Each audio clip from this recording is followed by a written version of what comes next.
One of the main things the music industry is known for is all the publicity stunts that are pulled. Whether the stunt is orchestrated by the artist, their team, the label, or the media, it is a practice that every artist has taken part of at some point. We've seen somewhat playful and innocent stunts, such as when Justin Bieber posted on his Twitter account in 2012 that he had personal footage stolen from him, and he feared it would be released. Then suddenly, a random anonymous account popped up and revealed that they had possession of the footage and threatened to release the secret video. Lo and behold, the following day, it turned out to be the release of Justin's song Beauty and a Beat featuring Nicki Minaj. Or we can remember the iconic and playful beef in 2007 when the two hip-hop heavyweights, Kanye West and 50 Cent, as they prepared to release their respective third albums, Graduation and Curtis, and were battling to obtain the biggest first week sales. Kanye ended up winning the battle, but their joint appearance on Rolling Stone and 106 & Park was honestly such a legendary moment in music. Both of these stunts, along with so many others, truly does not compare to the messy and chaotic 2012 Rihanna 77 tour experience. In typical Rihanna fashion, during her musician era when she actually cared to release new music, the singer was 1 year removed from her sixth album Talk That Talk in 2011, as she was preparing to release her seventh studio album titled Unapologetic in November 2012. In promotion for the album, Rihanna decided to embark on the 7/7 tour, meaning 7 shows in 7 countries in 7 days. The tour stops were held in Mexico City, Toronto, Stockholm, Paris, Berlin, London, and New York City, which began on November 14th and concluded on November 20th, with the concert venues announced the day Rihanna landed in each city. The album, Unapologetic, coincided with the tour as it was released on November 19th. In the official press release for the tour, Rihanna said, "I am so excited about the 7/7 tour. We are turning this jumbo jet into our tour bus. We're practically living on this thing for a week, sleeping, partying, all together. Me, my fans, the press. It's going to be a wild ride. I want it to be a rock and roll adventure, and I think when it's over, it will be the coolest thing I've ever done." This tour was truly unlike any other, as it wasn't just Rihanna and her entourage on board her private jet, but Rihanna flew over 300 people around the world on a Boeing 77 twin jet. The passengers included 150 journalists representing 82 countries, as well as 50 members of the Rihanna Navy who earned their seat on Air Rihanna after winning a radio competition. In theory, what sounded like a potentially glamorous, electric, extravagant, and exclusive week-long trip with one of the biggest pop stars on the planet very quickly devolved into a situation of Stockholm Syndrome, where the majority of Rihanna's passengers were starved, fatigued, and quite simply neglected. From watching Rihanna's 777 documentary to reading the actual live tweet reactions from those who were actually on board is like night and day. But this chaotic PR nightmare all begins at a hotel near LAX, where everyone was expected to meet in the lobby so that they could load the buses to head to a private airplane hangar. Before even boarding the plane, there was a little bit of drama as luggage was lost, but that minor mishap was soon forgiven as everyone took their seats on Air Riri for perhaps the happiest and most stable 24 hours of the entire trip. So far, the trip was on a high as Rihanna got on the cabin speakers to scream, "Ladies and gentlemen, there is an emergency. Code 777! She soon surprised her passengers with cute goodie bags that featured a very real but tiny diamond as a nod to her hit single Diamond, as well as socks, bracelets, shirts, and her Rebel Flora perfume. What soon followed was the Navy captain herself strolling through the aisles to meet, take pictures, and mingle with everyone on board. Rihanna served as a flight attendant by pushing a drinks cart, serving several shots of $400 Ace of Spades champagne and cognac shots to people while everyone is listening to her latest album, Unapologetic, while playfully fighting to get a picture or an official statement from Rihanna. At this point, spirits are high and the energy is palpable throughout the 4-hour flight as the plane officially lands at the first tour stop at Mexico City. Getting to the venue was madness in itself due to the delays in clearing customs and the traffic commuting to the El Plaza Condesa venue. Fortunately, Rihanna was able to eradicate the minor inconveniences of their voyage as Reed put on an electrifying inaugural performance that had everyone on a high after the show. To cap off the night, Nova FM journalist Tim Dorner tweeted, 1 a.m. in Mexico, haven't had a taco, about to fly to Toronto, this is just crazy. Rihanna played an amazing first show. What's next? It's not all diamonds. I'm at an airport in Mexico and it's 1:30 a.m. not going to bed till 6 a.m. in Toronto. Air Rihanna finally departs Mexico to embark on yet another 4-hour plane ride to Toronto for day 2 of the tour, which will be held at Danforth Music Hall that evening. As the airplane lands in freezing cold Toronto, everyone on board is beginning to feel the jet lag, the sickness, the hunger, the lack of airplane Wi-Fi, and the noticeable quietness from the captain of the Navy. For this particular flight, there was no sight or sound from Rihanna, but there was speculation that the Sixth God himself, Drake, may make a special appearance at the concert. The journalists and fans on board were able to get a surprise appearance from Rihanna at the baggage claim in Toronto, where she had brief interactions with a few people, which honestly seemed like a staged, coordinated effort from her team to acknowledge the dozens of people she recruited to travel with her. One flight alone is bad. 7 of them, I could care less about coughing and blowing my nose. If my voice is there. If my voice has been effective, then fuck.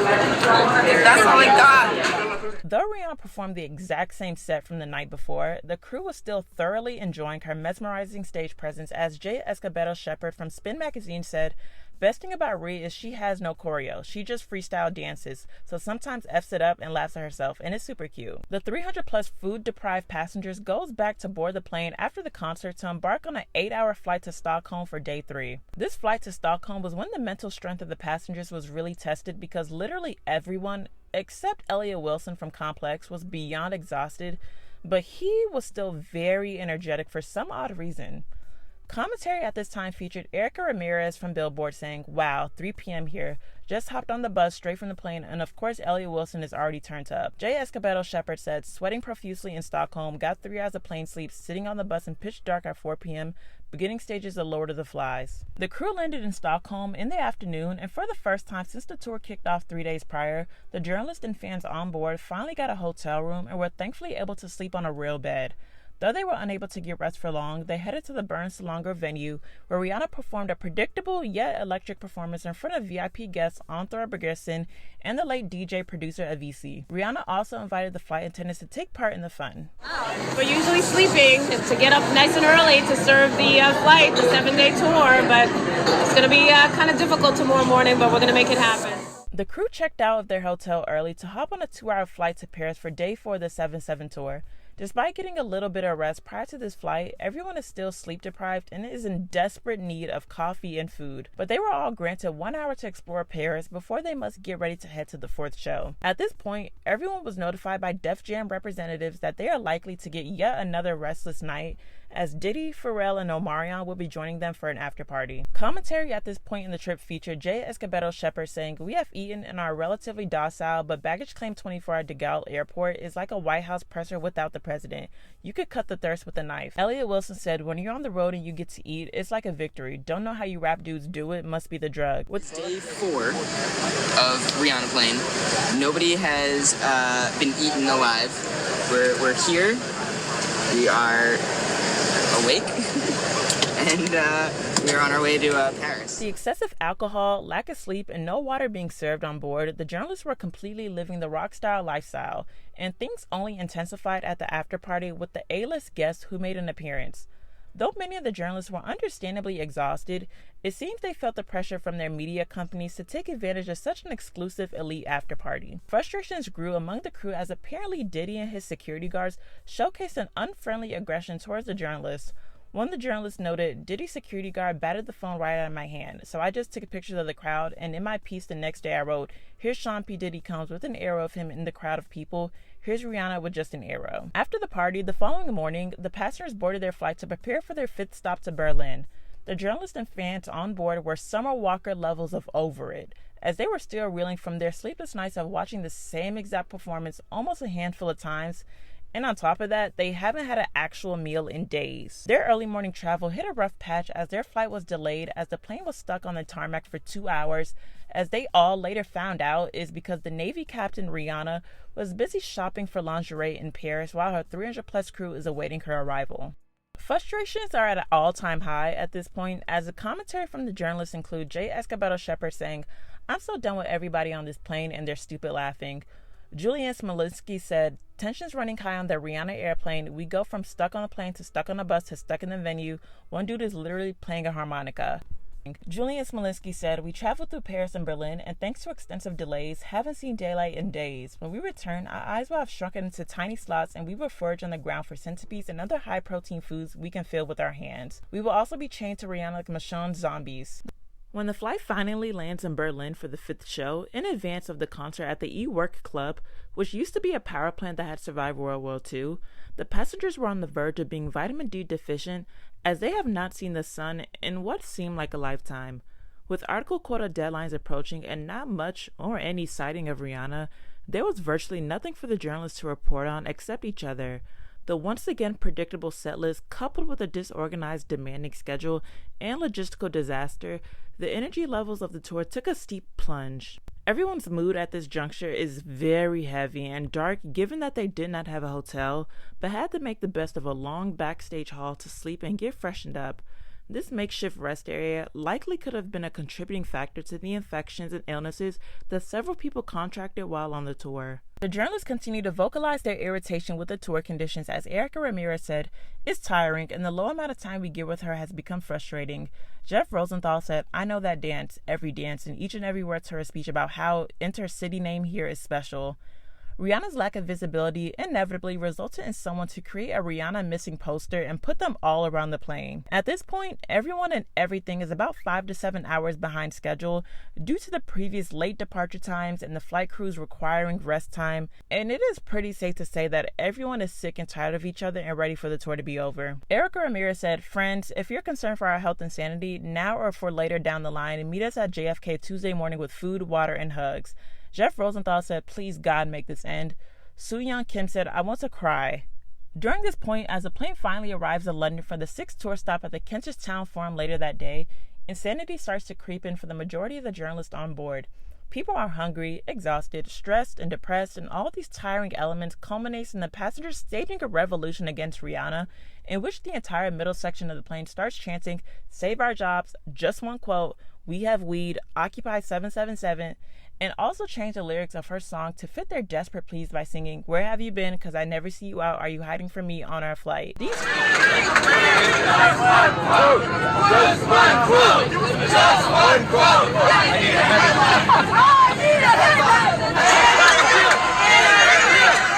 These chants clearly motivated one of the journalists, Tim Dormer, to live out his wildest dreams as he decided to go streaking throughout the plane, which I suppose was necessary to help generate some newsworthy headlines for the other journalists on board, as the morale was looking incredibly bleak before then. Jason Newman said, "Aussie journalists stripped naked and ran around the plane."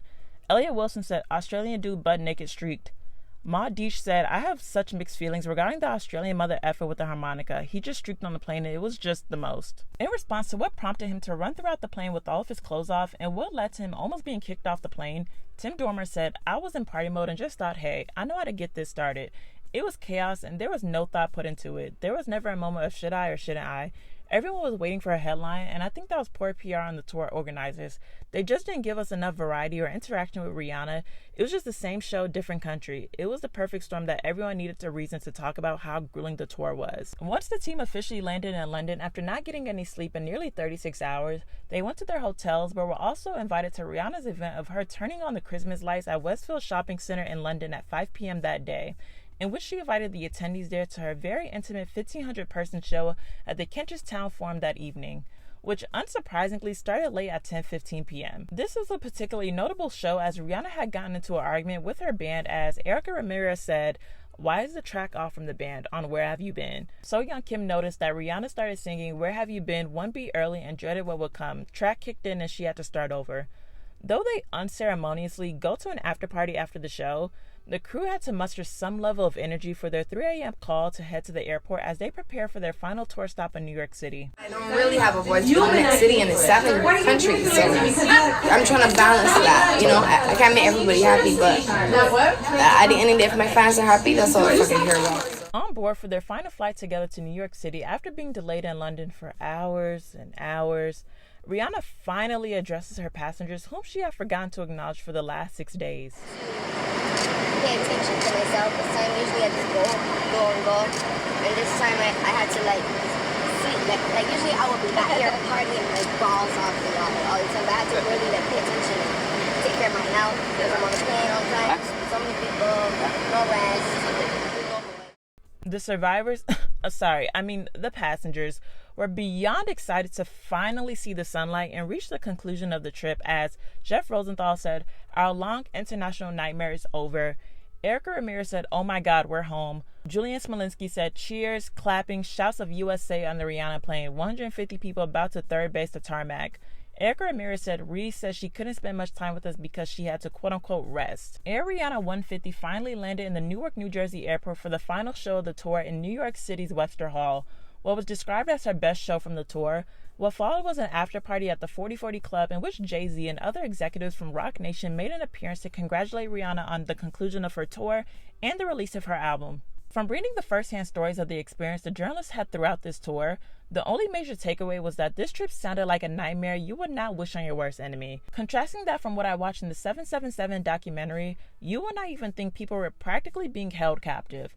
Obviously, it is a once-in-a-lifetime opportunity to be selected to fly across the world, all expenses paid, with one of the biggest and coolest stars on the planet, but I would assume a part of that appeal would be actually seeing said star and having the exclusive chance to interact with her for more than a few minutes. It quickly became obvious that this entire event was one massive PR stunt that Rihanna's team terribly put together to garner glowing views of her latest album.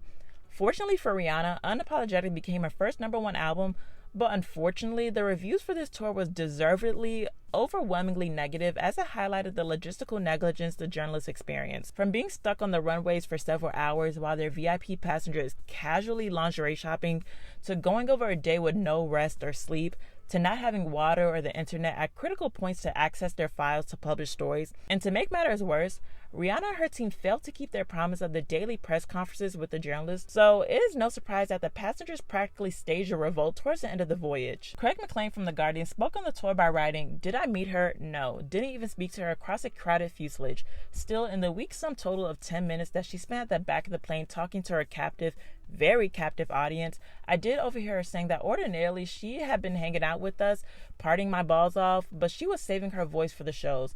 Which is funny, as she often seemed to be saving her voice on the stage as well. Her backing singers were kept very busy. After the 777 documentary was released later in May of 2013, writer Emily Zemler commented on the sanitized, propaganda-filled visual companion piece by saying, "You could read the reports, you could watch this documentary, but the experience of the 777 tour isn't exactly something easily conveyed. There truly was a sense of being taken hostage, of grappling with Stockholm Syndrome, of being involved in something akin to the Stanford Prison experiment, but there is also an overwhelming sense of camaraderie and collective survival. It's offered us as a bragging point to our friends and colleagues fervently tell others that we're on the plane." Looking back, it does not seem like this tour was truly necessary or financially lucrative, as I could imagine Rihanna or her label did not make that much of a return, given how expensive it looked to even facilitate. It is understandable why an unusually intimate tour such as this one has not been replicated by any other artist, nor has it been mentioned from Rihanna ever since it happened. It is an understatement to describe it as a nightmare from a logistical and health and wellness standpoint, but I think overall something should be better left in theory and up to the imagination. This is not something any artist ever needs to do again. Addressing the backlash soon after the tour ended, Rihanna said in an interview, "It was different having to do your job, but also having 200 guests come along with you. They all want you to host a party every time you get on the plane after a show, but you really only have that time to sleep until you get to the next country. Sometimes it was a 2-hour ride to the next country, and that was all the sleep you would get." Please let me know in the comments what you all think of the entire 7-7 tour fiasco. Do you think it was a situation of parasocial relationships gone wrong? Or do you think the travel itinerary could have been handled way better? What do you think Rihanna could have done differently to satisfy her passengers? Looking back, do you think this tour was a beneficial PR stunt? If you had the opportunity to join any artist on their tour, who would you pick? Thank you all for watching. If you enjoyed this video, please be sure to like, comment, subscribe, and turn on your notification bell, and I'll see you next time.